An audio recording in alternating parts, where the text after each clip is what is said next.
Hi guys, அண்ணன் போன வீடியோவில் சொல்லியிருந்தாங்க 2 ஆக்டரில் ஒரு ஆக்டரு அண்ணனோட நடித்தாங்கண்ணே. அண்ணா யாருண்ணே அந்த ஆக்டரு? சொல்லுங்கள். ஆமாம் தம்பி, நான் நடித்த ஃபஸ்ட்டு படம் வந்து மேதைன்னு சொல்லி நடிகர் ராமராஜ் படம். அப்புறம் ரஜினிகாந்த் சூப்பர் ஸ்டாரு. அப்பா ரஜினிகாந்த் அப்பவே சூப்பர் ஸ்டார். ஆமாம், எம்ஜிஆர் சாரு, ஜினா சார், இவங்கள மாதிரி ராமராஜா சார் மிகப்பெரிய ஒரு ஆக்டர், மிகப்பெரிய ஒரு ஹீரோ அந்த காலகட்டத்தில். ராமராஜனா நம்ம கரகாட்ட படத்தில் அவரே தான் தம்பி.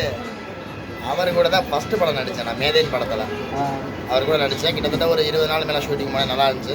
முக்கியமான ரோல் நடந்துச்சு அந்த படத்தில். ஆனால் என்னால் அந்த படத்தை சரியாக பண்ண முடியல. நான் ஆக்சிடென்ட் ஆகிடுச்சு. அதனால் அந்த படத்தில் நான் கண்டினியூ பண்ண முடியல.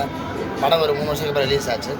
தேட்டரில் என் முகம் தெரியும் போது ரொம்ப சந்தோஷமாக இருந்துச்சு. ஃபஸ்ட்டு படம் நம்ம பெரிய ஆள் நஷ்டம், நம்ம சினிமாவில் மிகப்பெரிய அளவுக்கு வளர்ந்து போகிறோம் அப்படின்னு நினச்சேன்.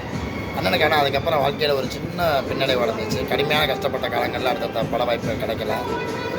அதுக்கப்புறம் எங்கள் மாமாவுடைய மூலியமாக இன்னொரு படத்தில் வாய்ப்பு கிடச்சிச்சு. அடுத்த வீடியோவில் உங்களுக்கு சொல்கிறேன்.